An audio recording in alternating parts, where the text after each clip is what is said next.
Hey there, and welcome back to Who Let the Kids Out. We're going to talk about a topic today that many of you are facing, and that is working full time while homeschooling. Can you do it all? So, given the world that we live in, especially recently, a lot of people are looking at this option. How can we work full time, we have busy lives, and fit homeschooling into that schedule? Well, I'm here to help you find a balance and make it work. The first thing that you need to master when it comes to working full time and homeschooling, you have to master your time management. I know, you knew that was coming. But here are some strategies to help with that. Start by creating a schedule.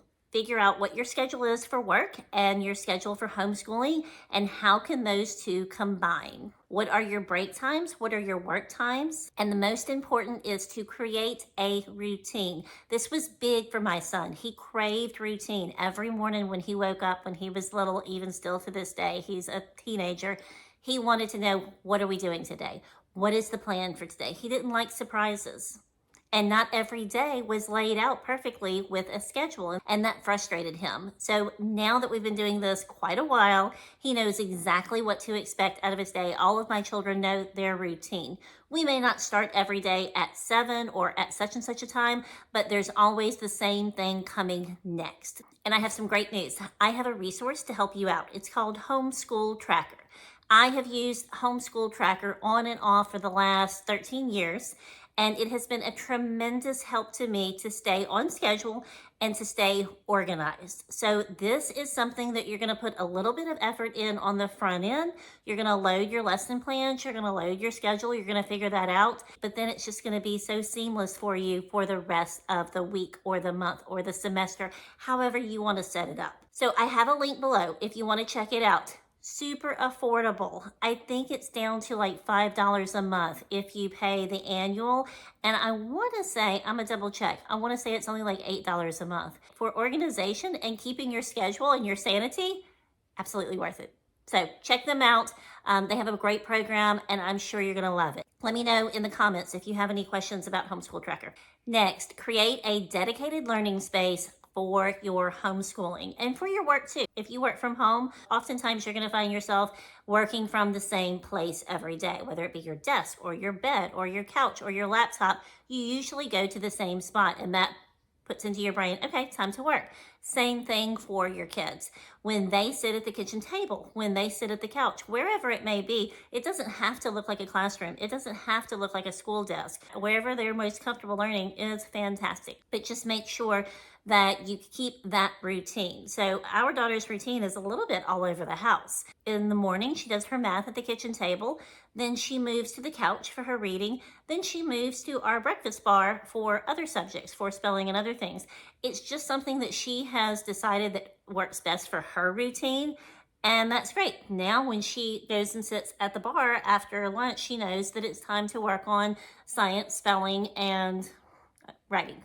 Okay, next tip is a big one. Set realistic goals. I am guilty of this, but it will work best for you and your child if you set realistic goals for you and your work and for homeschooling.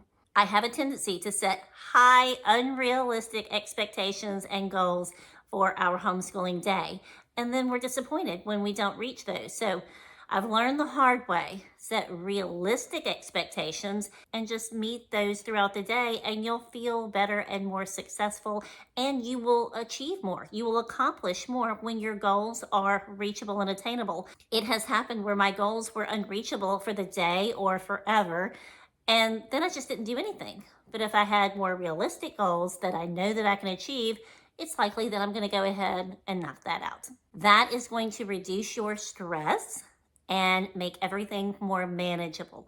Trust me. Okay, the next tip is use online resources. This can be a little bit overwhelming because there are tons of resources out there for homeschoolers online. Utilize those educational platforms like Khan Academy to help with the school workload while you might be busy with work. So this is going to differ greatly depending on the age of your children. Obviously, you cannot sit a 4-year-old down in front of a computer and expect them to just handle their learning. And as they grow, middle school, they're going to be a little bit more independent. My high schoolers are completely independent. I don't have to micromanage their schedule. My middle schooler, I check on her every day and just make sure that she keeps up. But it takes less of mom's time as they get older. They don't need as much one-on-one. Now, if you're looking at, I want to work, but I want to homeschool my preschooler or my kindergartner, it's just going to look a little bit different. You will need to, or someone should, be there with them hands on. That time is so important for them to have those hands on skills when they're learning to write, when they're learning to read. Your day might look a whole lot like sitting on the couch and reading books and then maybe working on one worksheet and then going outside to play. And they just need to be supervised during all of that time. So that is when my next tip comes into play, and that is delegate and seek support. You don't have to do this all by yourself. You don't have to run the show at work and at homeschooling by yourself. You are Superwoman, I know, but I don't want you to get stressed and burned out at work or through homeschooling. So lean on your spouse, lean on those family members or friends to help to share some of the responsibilities.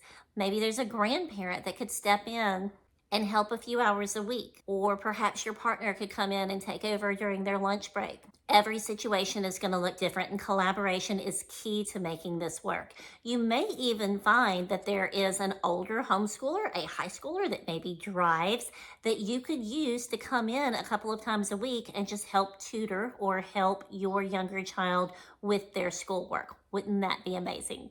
I know I've said this before. Homeschooling is nothing without flexibility and adaptability. Be prepared to adapt and adjust your approach as needed. It's going to come up, I promise. You're going to have to pivot. Pivot! Pivot! Pivot! So some days work might take precedence, and other days your homeschooling might be the priority. This will balance itself out by the day, by the week. There's going to be an ebb and flow. There's just going to be some days that your work needs more attention and some days that homeschooling is going to need more attention. So just be prepared to go with the flow. Okay, there you have it. Those are my tips for how to homeschool and work full time. It's not easy, but it's doable with some planning. Remember that Homeschool Tracker. Don't forget the link below. You are not alone in this. Many other families are facing the same challenges, and they're working it out in lots of different ways. Everybody's situation is going to look different, and yours will too. I hope this has been helpful for you. If you have any additional tips that I didn't go over in this video, leave them in the comments for us, please. And let me know if you have any questions as well, okay? Don't forget, like, subscribe if you want to follow all of the homeschooling info with me. Thanks for watching. I'll see you next time. Bye-bye.